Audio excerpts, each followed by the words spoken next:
At exactly 9:30 a.m., August 15th, 9 Ukrainian suicide UAVs simultaneously closed in on the Elastik gunpowder plant in Tver Oblast, a facility capable of producing hundreds of tons of propellant per day and storing up to 30,000 tons of munitions, equivalent to the ammunition reserves required for a major campaign by a top 5 military power such as Germany. Every artillery shell fired in Bakhmut, every mortar barrage landing on Kherson, even the missiles launched toward Kharkiv, could trace their origin back to this site. The wild pack had traveled more than 400 miles from the direction of Chernihiv to get here. But a prize like this never comes easily. Surrounding Elastik was an armor of defenses worth hundreds of millions of dollars: Podlet K-1, Pol 21, and Pantsir S-1 systems that had previously defeated both American UAVs and Chinese cruise missiles. To avoid detection and jamming by that defensive shield, during the final 30 minutes of their approach, all 9 UAVs had to cut off GPS guidance. No communication, no remote command, only cold algorithms remained, driving them straight toward the target. It was like driving in the dead of night with all headlights switched off, the driver relying solely on memory to feel his way forward. And in just a few minutes, these cheap composite airframes, assembled from civilian engines and off-the-shelf parts, would prove that a low-cost weapon could still blow apart an ammunition depot worth billions of dollars. Unlike commercial drones modified for reconnaissance on the battlefield, these 9 UAVs were built for one purpose only: to strike and detonate. They were UAV Beavers, long-range suicide drones developed by Ukraine specifically for deep strikes inside Russian territory. With composite fuselages and a takeoff weight of about 110 to 120 pounds, each Beaver carried a shaped charge warhead containing 13 to 15 pounds of high explosives. A simple 2-stroke engine maintained a cruising speed of 100 miles per hour, slow but steady enough to complete the long journey. Throughout the flight, Beaver relied on GPS combined with an inertial navigation system to stay on course. But upon entering the jamming zone, GPS was cut. At that point, navigation depended entirely on inertial system IMU, magnetic compass, preloaded 3D terrain maps, electro-optical over infrared cameras to see the ground and self-correct against fixed landmarks. The 9 hunters did not fly scattered. They were linked by a low-bandwidth, anti-jamming data link, automatically maintaining formation. The electro-optical over-infrared camera on the lead UAV locked onto the propellant storage complex. This was no random aim. The feed was transmitted directly into an image recognition system, trained with thousands of satellite images of Elastik. The algorithm didn't just see the plant, it understood the structure. Rows of connected warehouses, a rail spur cutting through, storage tanks aligned along the side. In a blurred 640 by 480 pixel frame, the long rectangular blocks glowed white with heat. Warehouse A1, 125 degrees Fahrenheit. Warehouse B2, 120 degrees Fahrenheit. Warehouse C3, 115 degrees Fahrenheit. A difference of just a few degrees was enough to reveal the secret. Warehouse A1 had just been filled with propellant, maximum pressure, maximum volatility, maximum destructive potential. That was the weak point, the primary target. At a range of 15 miles, the UAV formation split. The algorithm automatically assigned tasks. 03 UAVs locked onto Warehouse A1 to ensure a strike on the weak point. 02 UAVs turned toward the Iskander section, where strategic warheads were concentrated. 2 UAVs targeted the Toshka U storage. 2 UAVs veered south, selecting the railway line as their target to sever the transport lifeline. Each UAV maintained an approach angle offset by 5 to 10 degrees, creating a crossfire field. A classic artillery tactic, this time executed by a fully automated control system. Elastik was not an ordinary military facility. It was Russia's strategic-level ammunition storage and production site, with massive and diverse stockpiles. Over 30,000 tons of propellant, artillery shells, and missiles. Iskander and Tochka-U missiles, continuously used by Russia in the war in Ukraine. Cab 500 to Cab 1,500 guided bombs. A large quantity of 120mm mortar rounds, the backbone weapon of Russian artillery units. And, according to Ukrainian intelligence sources, even some weapons imported from North Korea. The plant's structure dated back to the 1960s. Concrete walls about 12 inches thick, sheet metal roofing, and rail spurs directly linked to the regional rail network. This design was meant to withstand free-fall bombs from B-52s during the Cold War, but it was utterly unsuitable against the threat of low-flying suicide UAVs in modern warfare. Elastik was protected by multiple layers: a Podlet K-1 low-altitude radar, a Pantsir S-1 system armed with 1257 E-6 missiles and twin 30mm autocannons, a Pole 21 jamming network covering the entire area. When the drone formation was still about 20 miles from the plant, the first defensive layer went into action: the Podlet K-1 low-altitude radar. The Beaver's flight algorithm had already accounted for this. At altitudes of only 160 to 200 feet, the Podlet could realistically detect targets at a maximum of 15 miles, and that only under perfect conditions without interference. But in Tver, buildings, birch forests, and a thermal inversion bent the radar beams, turning signals into flickering blips resembling migrating birds. On the Podlet screen, the system automatically classified them as background noise, no threat detected. The first chance was lost. At a distance of 12 miles, the second defensive layer activated, the Pole 21. Russia was confident this electronic bubble would throw any Western UAV off course.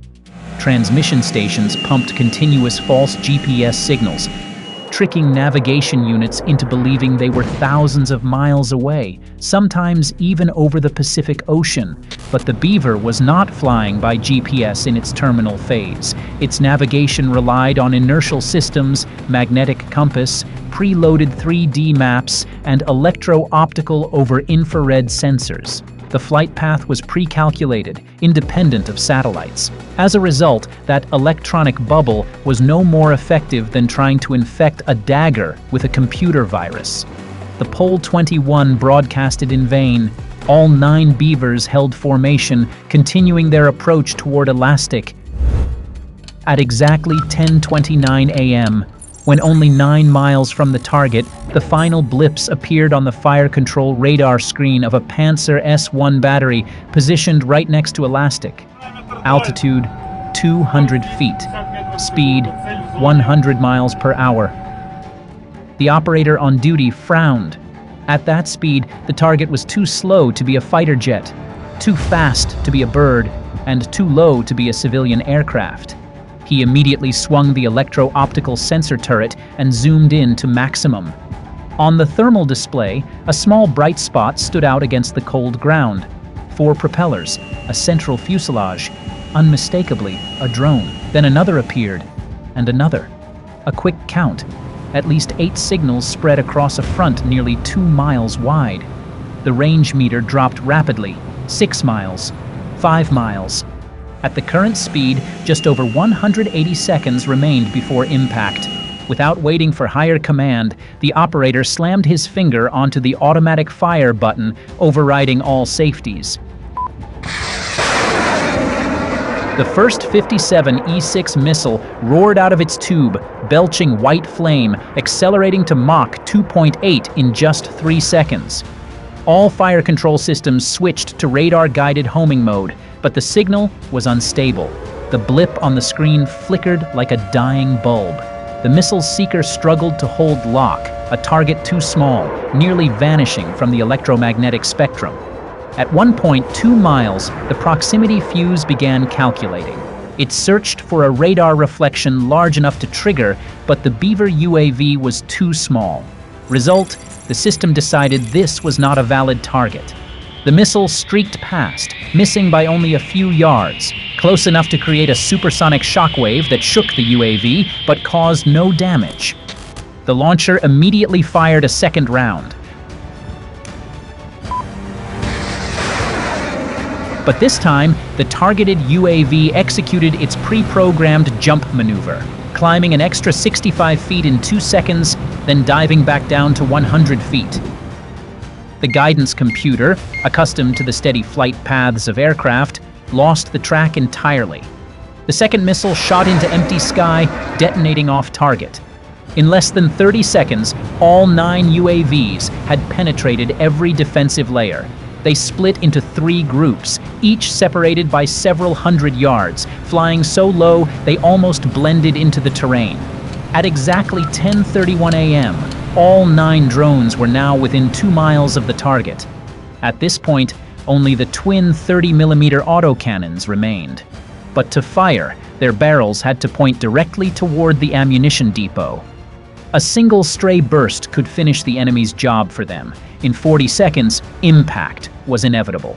The Russian soldiers understood they had lost control.